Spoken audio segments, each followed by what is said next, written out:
ಅವ್ರಿಗೆ ಮಾನ ಮರ್ಯಾದೆ ಇದೆಯಾ? ಅವ್ರಿಗೆ ಗೊತ್ತಿರ್ಲಿ, ಈ ತರದ 100 ಜನರು ನೋಡಿದ್ದೀನಿ ನಾನು.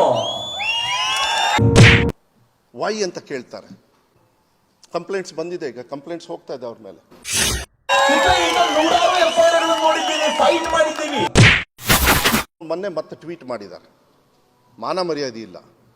10ನೇ ಕ್ಲಾಸು 1ನೇ ತಾರೀಕು ಮಾರ್ಚು, ಇವರು ಫ್ರೈಡೇ ಯಾಕೆ ಎಕ್ಸಾಮ್ನ ದಿನ 9ರಿಂದ ಮಾಡ್ತಾ ಇದ್ದೀರಾ, ಅವತ್ತು ಮಾತ್ರ 2 ಗಂಟೆಗೆ ವೈ? ಅದಾದ್ಮೇಲೆ ನಮಾಜೀಗ ಅಂತ ಕಂಪ್ಲೇಂಟ್ಸ್ ಬಂದಿದೆ, ಈಗ ಕಂಪ್ಲೇಂಟ್ಸ್ ಹೋಗ್ತಾ ಇದೆ ಅವ್ರ ಮೇಲೆ. ವೈ ಅಂತ ಕೇಳ್ತಾರೆ.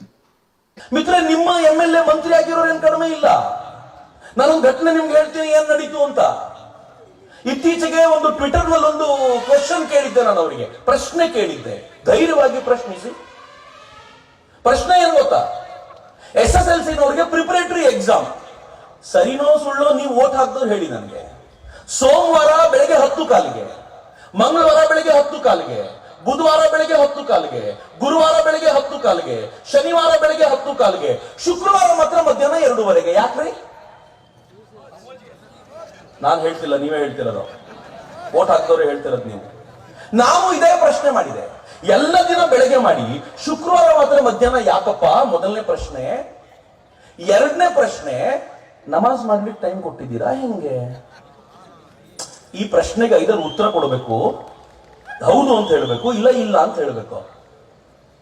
ನಿಮ್ ಸಚಿವರು ಪ್ರೆಸ್ ಮೀಟ್ ನಲ್ಲಿ ಅವಾಚ್ಯ ಶಬ್ದಗಳಲ್ಲಿ ಮಾತನಾಡ್ತಾ ಏನ್ ಹೇಳಿದ್ರು ಗೊತ್ತಾ? ಅವ್ರು ಹೇಳಿದ್ರು, ಅವನು ಜನರ ನಡುವೆ ಬೆಂಕಿ ಹಚ್ಚೋ ಪ್ರಯತ್ನ ಮಾಡ್ತಿದ್ದಾನೆ, ಕಮ್ಯುನಲ್ ಕ್ಲಾಶ್ಗೆ ಪ್ರಯತ್ನ ಪಡ್ತಿದ್ದಾನೆ ಅಂತ. ಶಿವಮೊಗ್ಗದ ಪೊಲೀಸರ ಕೈಯಲ್ಲಿ ನಿರ್ಲಜ್ಜರಾಗಿ ಅದ್ರ ಮೇಲೆ ಒಂದು ಕೇಸ್ ಹಾಕ್ಸಿದ್ರಿ. ಒಂದು ಟ್ವಿಟರ್ಗೆ ಕೇಸು. ಯಾವ ಅವಸ್ಥೆ ಇದು? ಅವ್ರಿಗಿರೋದು ಒಂದೇ ಒಂದು ಹಠ. ಚಕ್ರವರ್ತಿ ಕಾಲಿಗೆ ಚಕ್ರ ಹಾಕೊಂಡು ಊರೂರು ತಿರುಗಾಡ್ತಿದ್ದಾನೆ, ಮೋದಿಯ ಸಾಧನೆ ಹೇಳ್ತಿದ್ದಾನೆ. ಒಂದು ಸಲ ಹೆದರಿಸಿ ಅವನು ಕೂರಿಸಿದ್ರೆ, 1 ತಿಂಗಳು ಕೂರಿಸಿದ್ರೆ ಸಾಕು ಅಂತ. ಬಟ್ ಅವ್ರಿಗೆ ಗೊತ್ತಿರ್ಲಿ, ಈ ತರದ 100 ಜನರು ನೋಡಿದ್ದೀನಿ ನಾನು. ಈಗ 100 FIR ನೋಡಿದ್ದೀನಿ, ಫೈಟ್ ಮಾಡಿದ್ದೀವಿ. ನನಗೆ ಒಂದೇ ಒಂದು ನಿಶ್ಚಯದ ಗುರಿ ಇದೆ, ಏನು ಅಂತಂದ್ರೆ